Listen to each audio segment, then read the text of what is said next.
A tensão está aplicada na placa, mas não está na grelha auxiliar, a válvula não funcionará.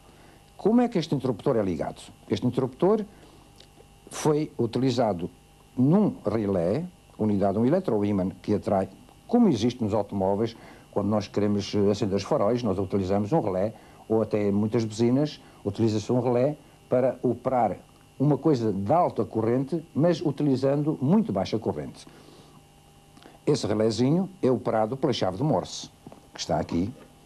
É uma chavezinha, há de muitos tipos. Esta foi uma construída aqui em casa, com toda a simplicidade. Já vou mostrar.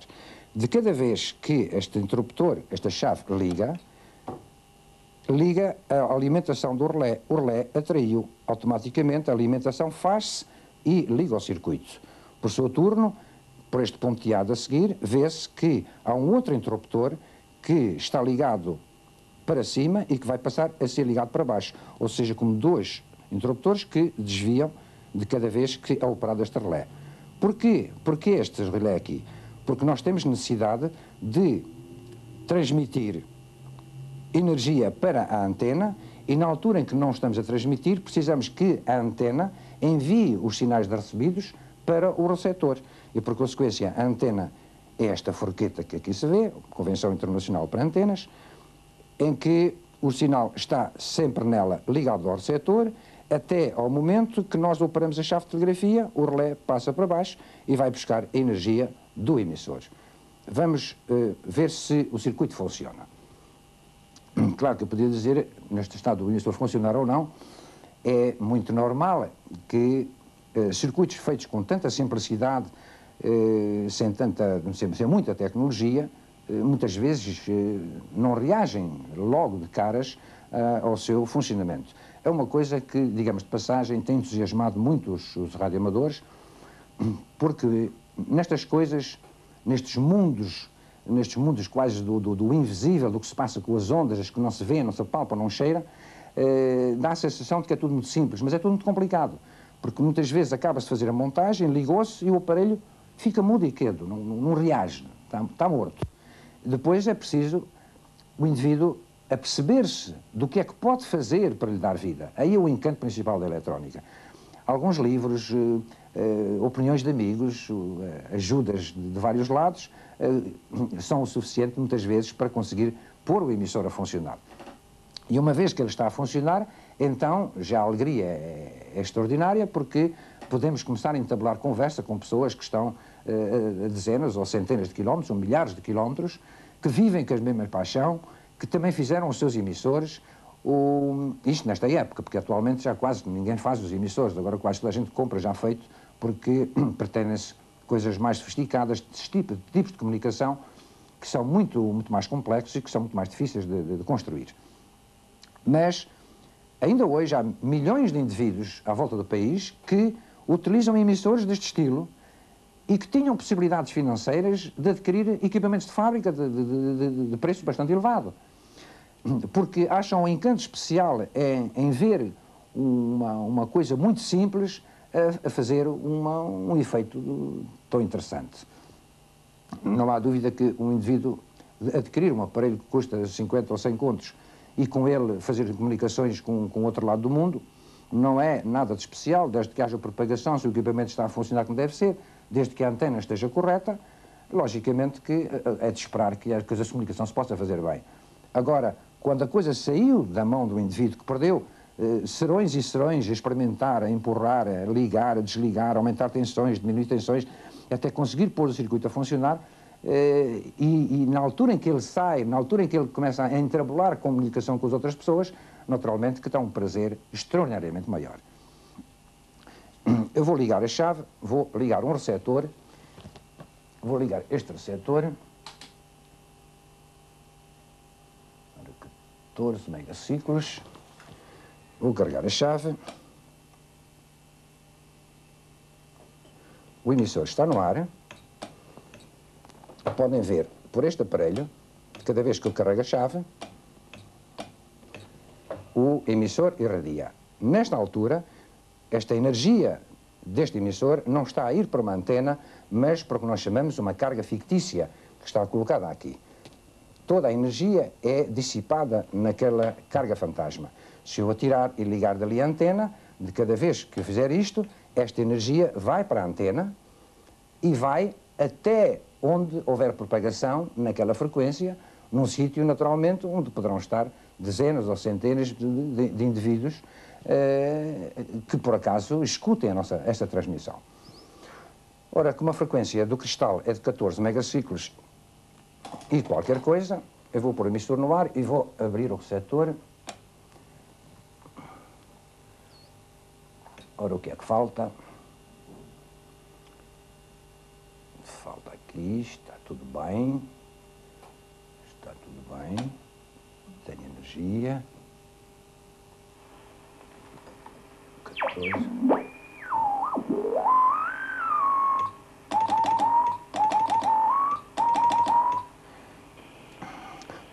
A energia do emissor, embora esteja a ser toda irradiada para esta carga, também consegue irradiar aqui de volta o suficiente para penetrar no receptor, que naturalmente é um equipamento bastante sensível e que é capaz de receber microvolts, por consequência, microvolts. O entusiasta pelas comunicações certamente que já ouviu muitas vezes este sinal. Este sinal, 3 pontos e um traço, deu origem, inclusivamente, à Quinta Sinfonia de Beethoven. Todos se lembram? Pi, pi, pi, ba. Este sinal é uma letra como outra qualquer, mas que é utilizado internacionalmente quando se estão a fazer os ajustes do equipamento. A telegrafia poderá parecer quase uma coisa muito complexa, mas os jovens em especial têm uma facilidade extraordinária em decorar os sinais. Por exemplo, um E é um ponto, um I são 2 pontos, um S 3 pontos, um H 4 pontos, um 5 pontos. Isto só em relação aos pontos. Depois dos traços, temos, por exemplo, o T ali, a T da Turquia, um traço, 2 traços a um M, um O, 3 traços, e etc. por aí adiante. Temos depois os conjuntos entre os pontos e os traços que nos dão a formação de todas as letras. Um A é simplesmente um ponto e um traço.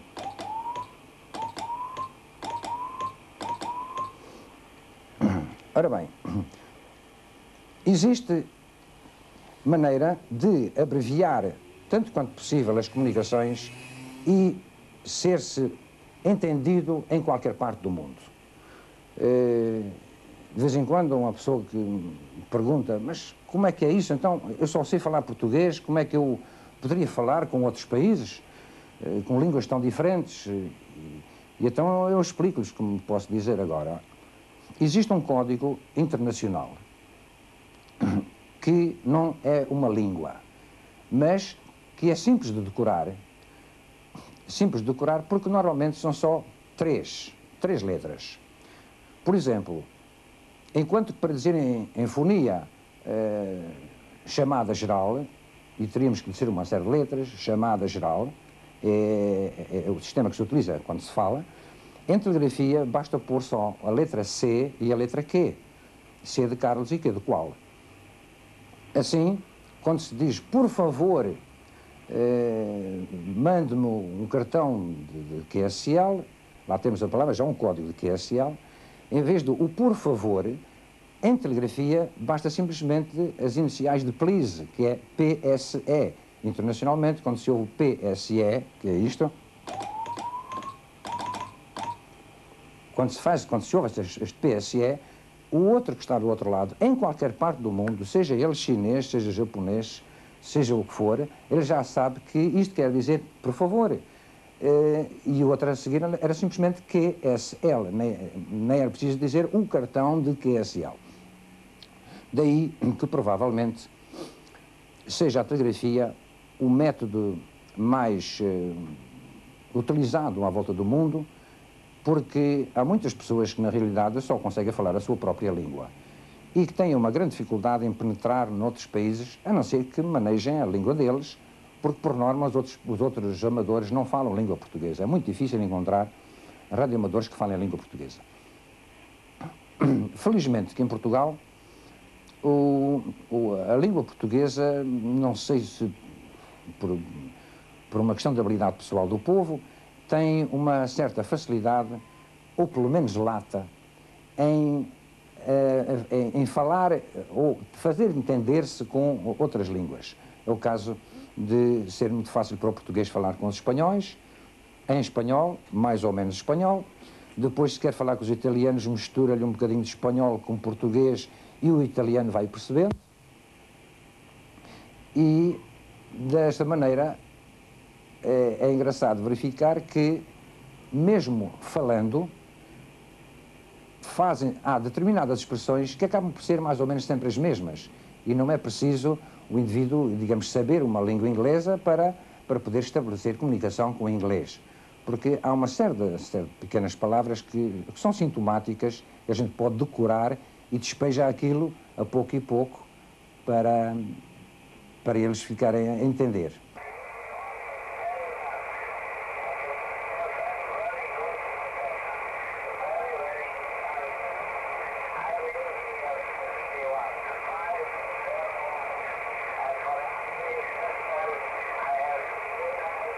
O entusiasta jovem que julga que fazer um equipamento de emissão que dê a volta ao mundo, que é uma coisa muito complexa, ao ver a simplicidade disto, é capaz de pensar que também ele é capaz de fazer.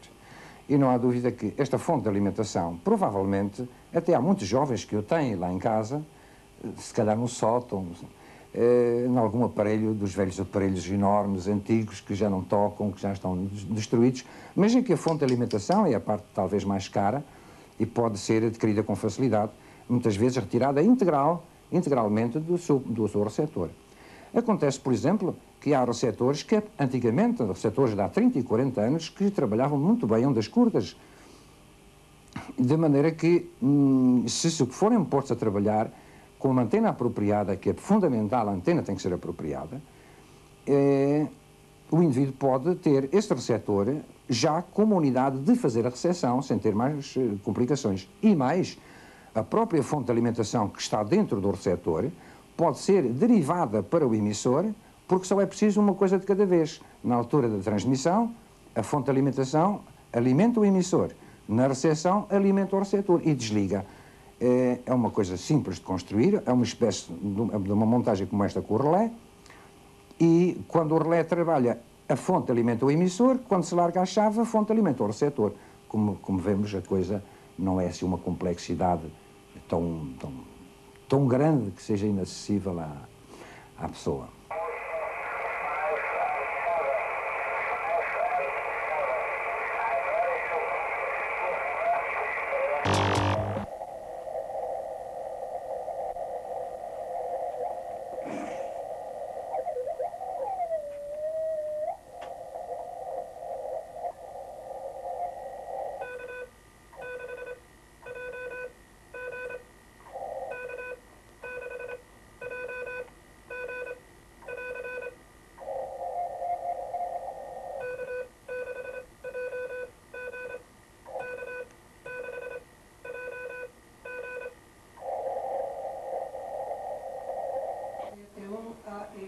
Chama em geral 40 metros, arou 40, 40 metros, arou 40 metros, chamada geral 40, CT1AY, chama em geral 40 metros, CT1AY, desculpa.